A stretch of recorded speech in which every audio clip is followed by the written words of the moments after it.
கிறிஸ்துவுக்குள் அன்பானவர்களே, இன்றைய காலை வேத தியானம் ஏசாயா 10:24. ஆகையால் சியோனில் வாசமாயிருக்கிற என் ஜனமே, அசீரியனுக்கு பயப்படாதே. அவன் உன்னை கோலால் அடித்து எகிப்தியரை போல் தன் தண்டாயுதத்தை உன்மேல் ஓங்குவான். அன்புக்குரிய தேவ பிள்ளைகளே, கர்த்தர் நம்மை எவ்வளவு பாசத்தோடு வைத்திருக்கிறார் என்பதை இந்த வசனம் நமக்கு உணர்த்துகிறது. ஆண்டவர் சொல்கிறார், அசீரியனுக்கு பயப்படாதே.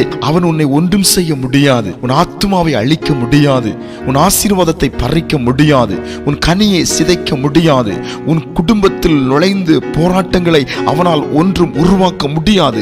அவனுடைய எல்லா சதிகளும், அவனுடைய எல்லா ஈன புத்திகளும் அழிந்து போய்விடும். அல்லேலூயா. கர்த்தருடைய சபை என்ற சியோனில் அடங்கியிருக்கிற தேவ பிள்ளையே, ஆவிக்குரிய கோட்டை என்ற சியோனில் அடங்கியிருக்கிற தேவ பிள்ளையே, ஊழியம் என்ற சியோனில் உண்மையாய் ஓடிக்கொண்டிருக்கிற தேவ பிள்ளையே, பின்னாலே உன்னை துரத்துகிற அசீரியனுக்கு நீ பயப்படாதே. அவன் தண்டாயுதத்தை ஓங்குவான், ஆனால் அது உன்மேல் வீழாதபடி, அது உன்னை காயப்படுத்தாதபடி கர்த்தர் உன்னை சுற்றிலும் அக்கினி மதிலாகவும் பாதுகாப்பின் வளையமாகவும் அவர் இருக்கிறார். பயப்படாதே.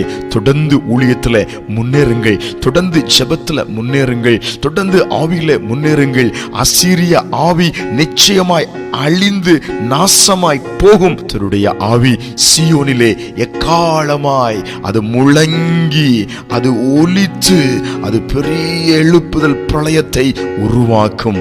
ஆமென், ஆமென். ஜெபிக்கலாம். அன்பின் பரலோக பிதாவே, சியோனில் வாசமாயிருக்கிற எங்களுக்கு அசீரியனை கண்டு பயப்படாதே என்று வாக்குத்தத்தத்தை கொடுத்து எங்களை தேற்றுகிறீர். அவனுடைய எல்லா தண்டாயுதங்களும் இப்பொழுது உடைகிறதுக்காய் ஸ்தோத்திரம். அவனுடைய கிரியைகள் அழிகிறதுக்காய் ஸ்தோத்திரம். இப்பொழுதும் அவன் பிடியில் சிக்கியிருக்கிற மக்களை இப்பொழுதே தேவன் விடுவிப்பதற்காய் ஸ்தோத்திரம். இயேசுவின் நாமத்தில் ஆமென்.